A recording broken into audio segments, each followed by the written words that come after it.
Essa é uma apresentação da disciplina Histologia, ministrada pela docente doutora Glaucia Veríssimo, que será realizada pelas discentes Fernanda Duarte, Kate Macari, Neudilene Vitória e eu, Valdécia Garcia.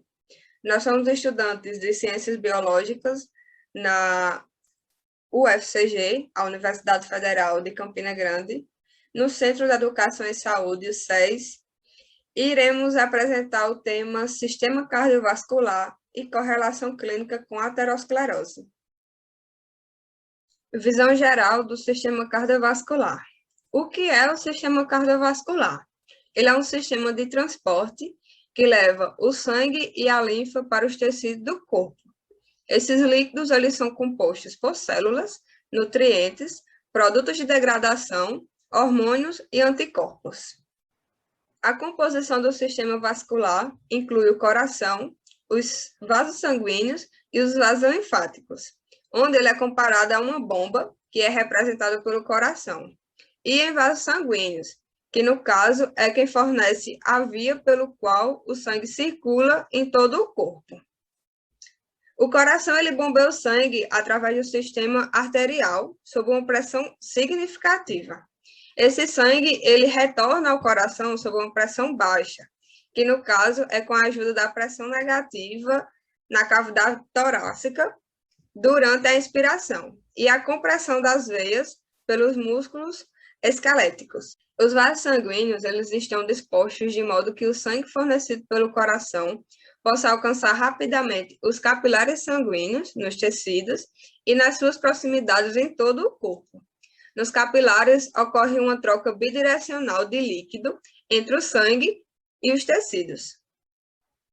O líquido, que é denominado filtrado sanguíneo, ele transporta oxigênio e metabólitos e atravessa a parede dos capilares.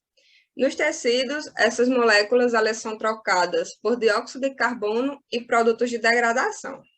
A maior parte do líquido ela retorna na extremidade distal ou venosa dos capilares sanguíneos e o líquido restante ele entra nos capilares linfáticos como linfa e retorna assim finalmente à corrente sanguínea por meio de um sistema de vasos linfáticos.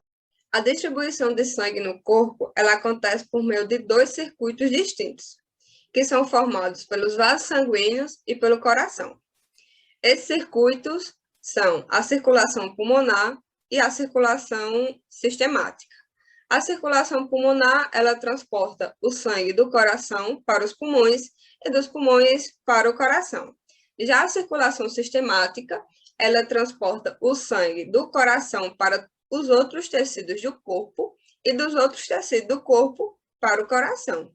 Histologicamente, os vários tipos de artérias e de veias, eles são distinguidos uns dos outros pela espessura da parede e pelas diferenças na composição das camadas. Logo, aqui serão apresentadas as características gerais das artérias e das veias, com ênfase nas camadas da parede vascular. As paredes das artérias e das veias, elas são compostas por 3 camadas, que são denominadas túnicas. A túnica íntima, a túnica média e a túnica adventícia. A túnica íntima ela é a camada mais interna do vaso e consiste em 3 componentes. O endotélio, que é a única camada de células epiteliais pavimentosas. A lâmina basal, que é uma fina camada extracelular, que ela é composta de colágeno, proteoglicanos e glicoproteínas. E a lâmina elástica interna, que é uma camada semelhante a um folheto, ela possui fenestrações, que faz com que possibilite uma difusão fácil de substâncias, né, através dessa camada, e isso faz também com que elas alcancem as células localizadas profundamente na parede dos vasos. A túnica média ela consiste principalmente em camada de células musculares lisas vasculares, e elas são organizadas circunferencialmente. Nas artérias, essa camada é relativamente espessa e estende da lâmina elástica interna até a lâmina elástica externa. E todos os componentes extracelulares da túnica média, eles são produzidos pelas células musculares lisas vasculares. Por fim, a túnica adventícia, ela é composta principalmente de fibras colágenas e de algumas fibras elásticas que são dispostas longitudinalmente. A túnica adventícia, ela varia de relativamente fina, na maior parte das artérias, até bem espessa, que é os casos das veias, e constitui o principal componente da parede dos vasos. A túnica adventícia, ela varia de relativamente fina, na maior parte do sistema arterial, até bem espessa, que é o caso das veias. Ela constitui o principal componente da parede do vaso. Além disso, a túnica adventícia das grandes artérias e veias, ela contém o próprio sistema de vasos, que são os vasos dos vasos, e também contém uma rede de nervos autônomos, que são os nervos dos vasos. Olá, gente. Então, a gente vai falar agora do coração. O coração ele está situado no mediastino médio, acima do músculo diafragma e entre os dois pulmões. Ele é envolvido pelo pericárdio, que é um músculo fibroso bastante resistente, como a gente consegue observar nessa imagem. Vou explicar melhor daqui para frente. Então, pessoal, o coração funciona como uma bomba que mantém o fluxo sanguíneo em uma única direção. Ele possui cavidades. Dessas cavidades saem e chegam os grandes vasos do coração. Todos os que saem são as artérias e todos os que chegam são as veias. Ele possui 4 câmaras, os átrios esquerdo e direito e os ventrículos direito e esquerdo. As válvulas, elas atuam na saída das câmaras, impedindo o refluxo sanguíneo. Os lados direito e esquerdo do coração são separados por um septo interatrial e por um septo interventricular. Em geral, o septo interatrial é bem mais fino que o septo interventricular. Então, pessoal, a gente vai ver agora o diagrama da circulação sanguínea, que é onde no lado direito ocorre a circulação pulmonar. No átrio direito, ele recebe o sangue que retorna do corpo através das veias cavas superior e inferior, que são as duas maiores veias do nosso corpo. Então, através delas, o ventrículo direito recebe o sangue no átrio direito e o bombeia para os pulmões através das artérias pulmonares, para sua oxigenação no pulmão. Já que no lado esquerdo ocorre a circulação sistêmica, onde o átrio esquerdo ele recebe o sangue oxigenado que retorna dos pulmões através das 4 veias pulmonares.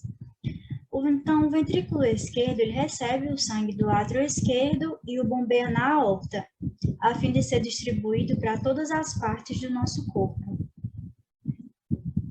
Para observar agora os elementos do coração. Aqui no tópico 1, a gente tem um músculo cardíaco que impulsiona o sangue.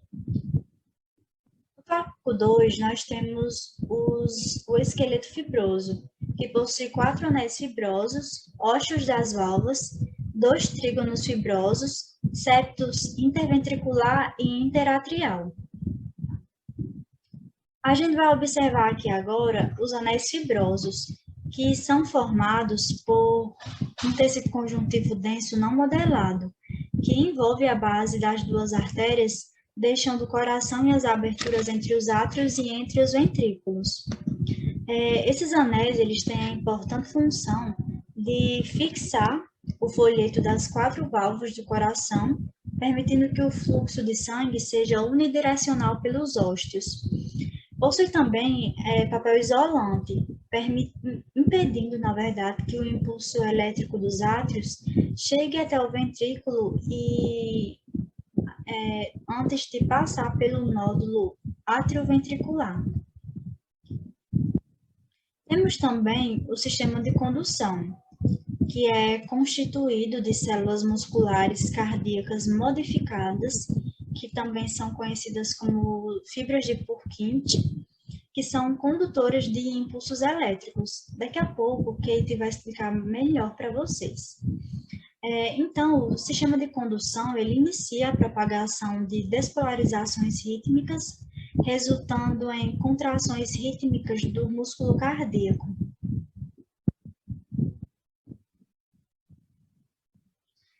A gente tem também a vascularização coronária, que é composta por duas artérias coronárias e veias cardíacas.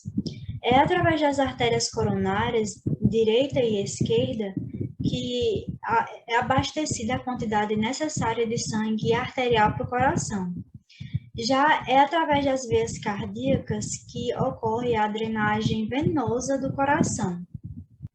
Então, pessoal, o coração ele é composto de 3 camadas, começando de fora para dentro: epicárdio, miocárdio e endocárdio. Começando aqui pelo epicárdio, que também pode ser chamado de camada visceral do pericárdio seroso, ele é composto por uma camada de células mesoteliais e tecido conjuntivo e adiposo subjacentes. Nele estão os vasos sanguíneos e os nervos que suprem o coração. Eles são envoltos por tecido adiposo. O epicárdio, ele se mostra na volta da parede dos grandes vasos que adentram o coração e saem dele como camada parietal do pericárdio seroso. Aqui. Então, ele envolve a superfície interna do pericárdio, que circunda o coração, e as raízes dos grandes vasos. Há também um espaço virtual que nele contém uma quantidade mínima de líquido pericárdico entre as camadas visceral e parietal do pericárdio seroso. Nesse espaço, ele é conhecido como cavidade pericárdica e é revestido de células mesoteliais. Então, a gente vai falar agora do miocárdio, que é o principal elemento do coração. Ele é um músculo cardíaco e é dividido entre miocárdio dos átrios e miocárdio dos ventrículos. Em geral, o miocárdio dos átrios é mais delgado, mais fino que o miocárdio dos ventrículos, porque o ato de bombear o sangue das veias e liberar nos ventrículos não possui uma pressão muito grande, não exerce uma pressão muito grande.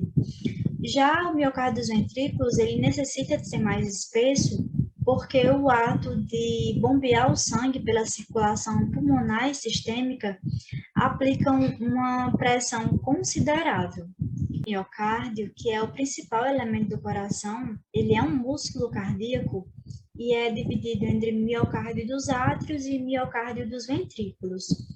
Em geral, o miocárdio dos átrios é mais delgado, mais fino que o miocárdio dos ventrículos, porque a tarefa de receber o sangue das veias e liberar nos ventrículos não exerce uma pressão muito grande.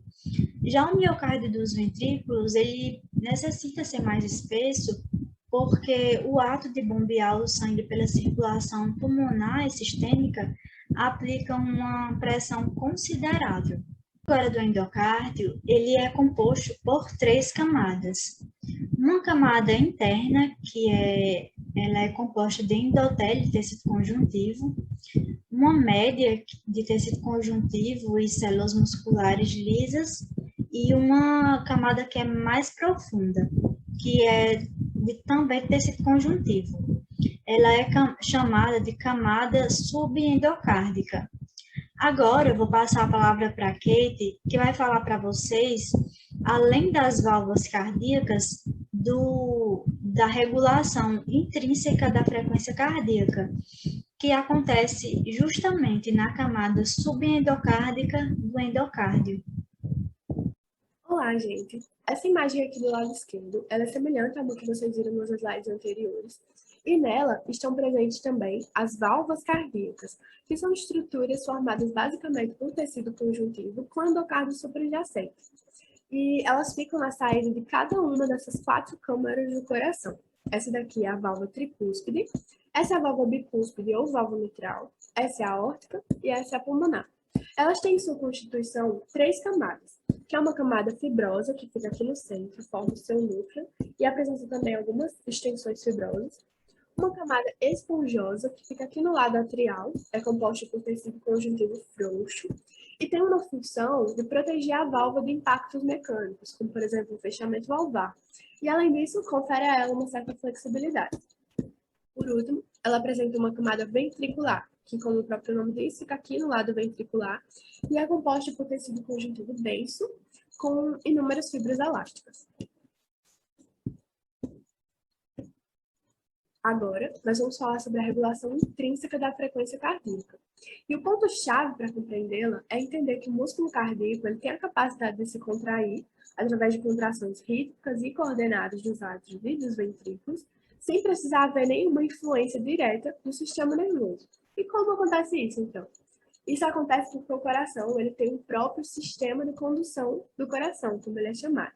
E um detalhe é que essa velocidade de despolarização, ou seja, essas contrações, elas não acontecem de forma igualitária em todas as partes do coração, acontecendo ela mais rápida nos átrios, sendo de 60 a 100 bpm, e nos ventrículos de forma mais lenta.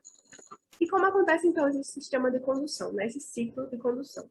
De forma geral, ele se inicia aqui nos átrios, e então o sangue é forçado para os ventrículos, e chegando lá, os ventrículos se contraem, levando o sangue para o ápice do coração, e ele chega na aorta e também na artéria pulmonar. Então, observando em detalhes, eu peço que observe essa imagem aqui do lado direito, que representa um esquema desse sistema de condução, e na sua constituição, nós vemos que ele apresenta dois nós, ou seja, duas regiões nodais. A primeira é o nó sinoatrial ou nó sinusal. O segundo é o nó atrioventricular e também apresenta inúmeras fibras de condução ou feixes de condução. Bom, como eu falei, esses estímulos eles se iniciam nos átrios, certo? E é justamente, especificamente, nesse nó sinoatrial. Daqui, ele se propaga pelas fibras de condução do coração e também pelos tratos internodais e chega, então, ao nó atrioventricular.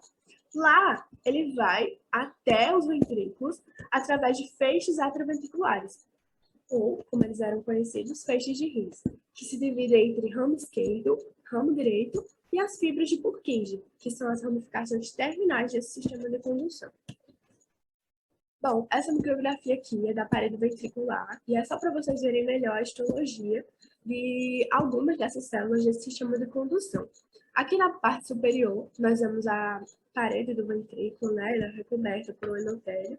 E aqui, corada em azul, temos o tecido conjuntivo subendotelial.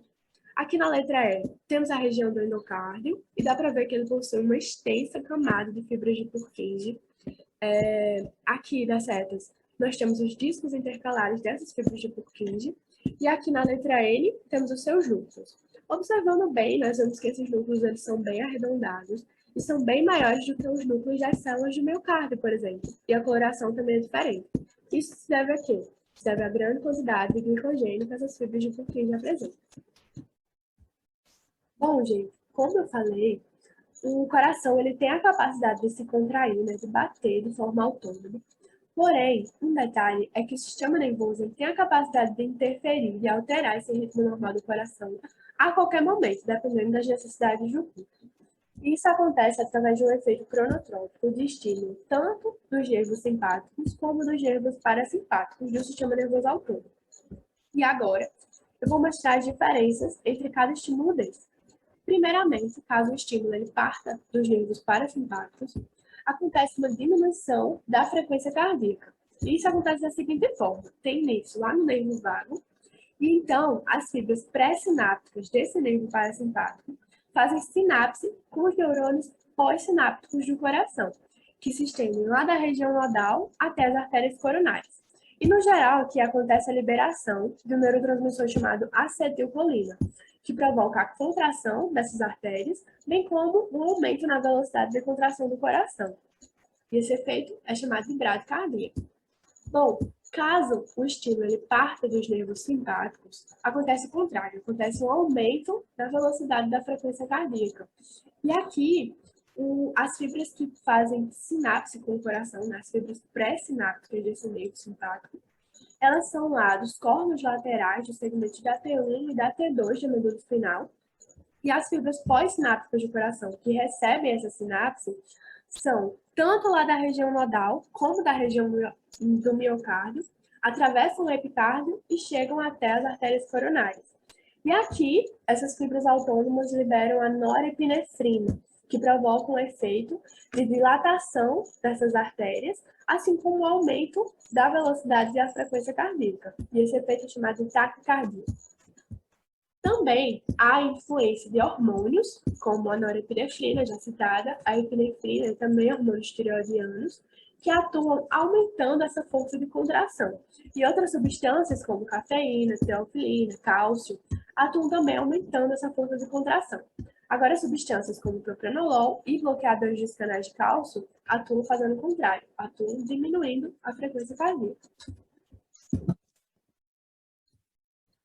Bom, gente, agora, para terminar essa influência do sistema nervoso, nós temos uma atividade de monitoramento que se dá pelo sistema nervoso central através de receptores de nervos sensitivos especializados. E isso acontece de 3 maneiras. A primeira delas é através de baroreceptores, que, como o próprio nome diz, eles percebem a pressão arterial e ficam lá no arco da aorta e no seio carotídeo. Segunda forma é através de receptores de volume, que eles detectam a pressão venosa e informam ao sistema nervoso central. Esses aqui, eles ficam lá nas terminações dos átrios e dos ventrículos. E, por último, através de quimiorreceptores. Esses quimiorreceptores, eles percebem alterações de oxigênio no pH e no CO2 e ficam lá nos glomos carotídeos S, que ficam nas divisões das artérias carotídeas, e também nos glomos paraórticos, que ficam lá no arco da aorta.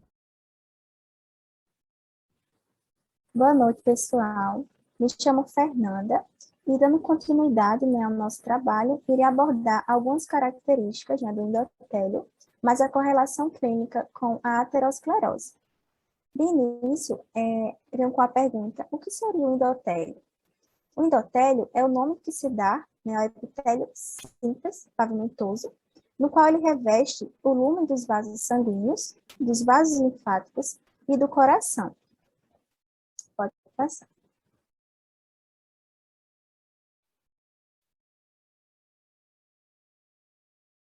Nessa imagem, a gente observa, né, uma região de tecido conjuntivo que foi usada a coloração de hematoxilina e possui um aumento médio.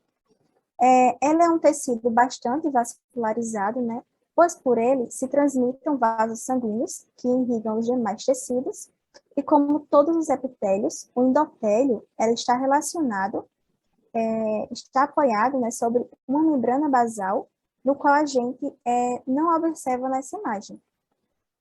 Em torno dos vasos, né, sanguíneos, há a presença de o tecido conjuntivo. Então, essas células epiteliais, elas revestem os vasos, né? As células endoteliais, elas são muito delgadas e frequentemente só se observa bem o seu núcleo.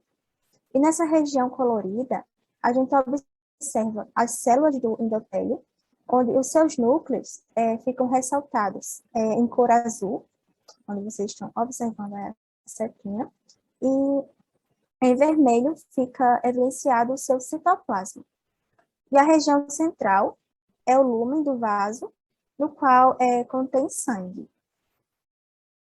Pode passar. Bom, nessa imagem, né, a gente observa a localização das células endoteliais em um vaso sanguíneo e vemos que ele é constituído, né, por uma camada contínua de células endoteliais, essa rodinha todinha aí, alongadas e achatadas, que estão alinhadas, né, com eixos longos na direção do fluxo sanguíneo. Pode passar. Bom, onde vocês estão vendo aquele nome lumen, na superfície luminal, essas células endoteliais, elas expressam uma variedade de moléculas de adesão e receptores que são receptores de lipoproteína de baixa densidade, que são as LDLs, que são os colesteróis. E a LDL seria o colesterol ruim.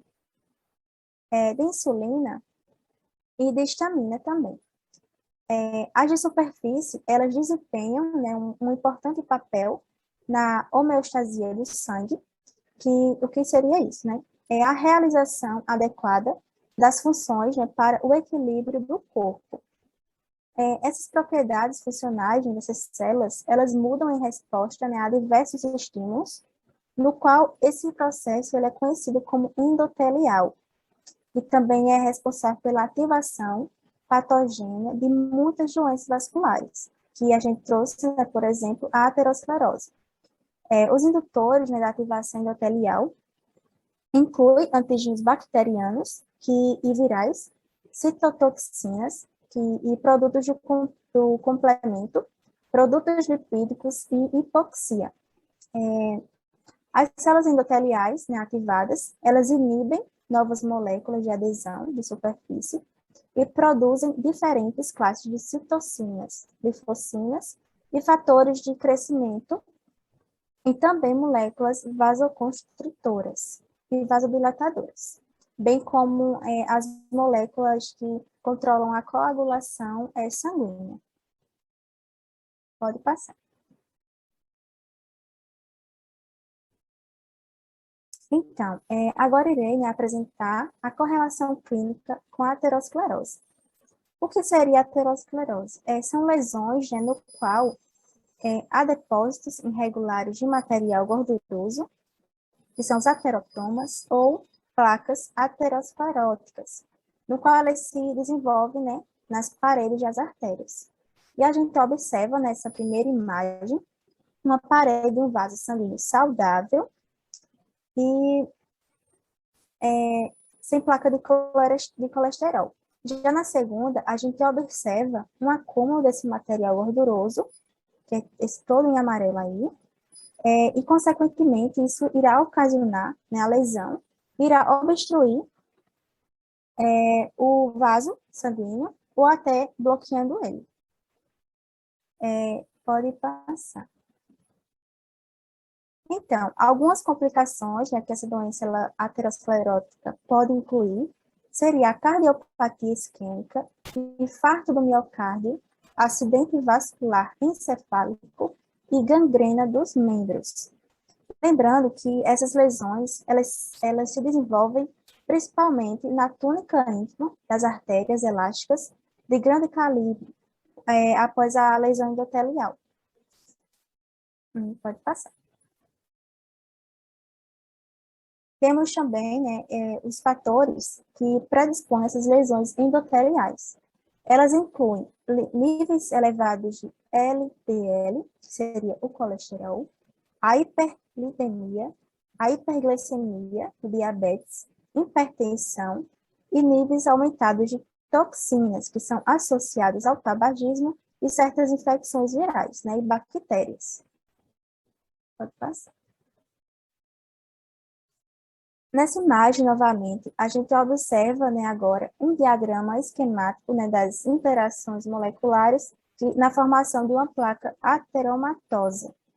Então, nessa figura, as células endoteliais, elas disfuncionais, que estão em vermelho, essa barrinha toda em vermelho aí subindo, elas aumentam a expressão de moléculas de adesão celular e também aumentam a permeabilidade a moléculas de LDL, que é o colesterol que está sendo mostrada pela setinha amarela. Os monócitos, né, circulantes, monócitos circulantes, eles aderem, né, ao endotélio, lesionando e migrando entre as moléculas endoteliais, até a túnica íntima, na qual elas se diferenciam, né, em macrófagos. Os radicais livres, produzidos pelas células endoteliais, oxidam as LDLs, que são subsequentemente fagocitadas por os macrófagos. O fator de crescimento derivado das plaquetas, que é essa setinha ali em azul, tem a sigla PDGF, e outros fatores de crescimento, justamente está sendo mostrada pela seta azul, que são liberados nas células endoteliais, que estimulam a migração dessas células musculares lisas, da túnica média para a túnica íntima, e as células espumosas, elas derivadas de macrófagos, bem como as moléculas, as células musculares lisas, vasculares, elas acumulam LDL no seu citoplasma, enquanto o colesterol ele é depositado na forma de cristas no núcleo necrótico, né, na túnica íntima.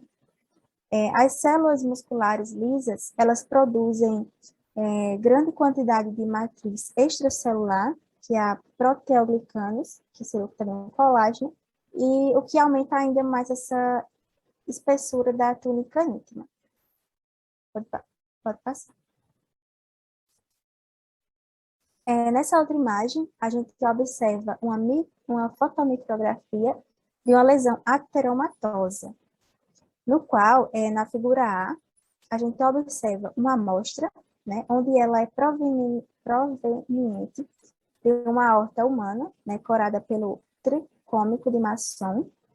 Essa lesão, ela é denominada placa fibrosa. Né, ela consiste em fibras de tecido conjuntivo, células musculares lisas, os macrófagos, contendo gorduras, né, que são células espumosas, e material necrótico. Ela ocupa o lugar da túnica íntima, que está sendo representada pela sigla TI, cuja sua espessura está acentuadamente expandida, a túnica média, também, que é a sigla TM, e a túnica advêntica, né? E já na figura B, a gente observa, né, um aumento maior dessa área, desse retângulo mostrado na figura A, que seria a parede do tecido conjuntivo fibroso da placa. É evidente, né, essas placas, essas pequenas setinhas, essas setinhas que eu sendo mostrado na figura, elas apontam, né, os núcleos das células musculares lisas, que elas produzem as fibras colágeno da placa fibrosa. Elas são também evidentes nas células espumosas, que está pela sigla CE, e as fendas de colesterol, é mostrada pela sigla FC também. Características, né, delas, essas últimas, elas são espaços ocupados previamente, né, por cristas de colesterol, que foram dissolvidos durante a preparação da sua amostra. E esse restante da placa consiste em material necrótico epilipídicos.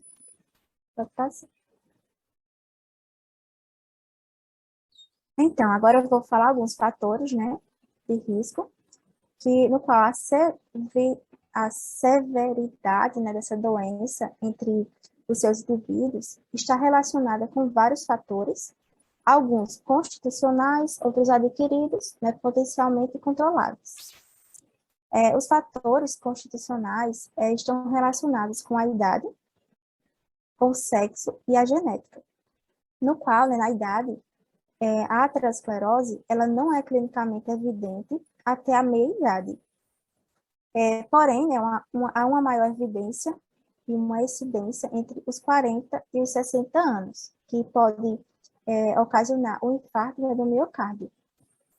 No sexo, os homens eles são bem mais propensos, né, para a aterosclerose e suas consequências do que as mulheres.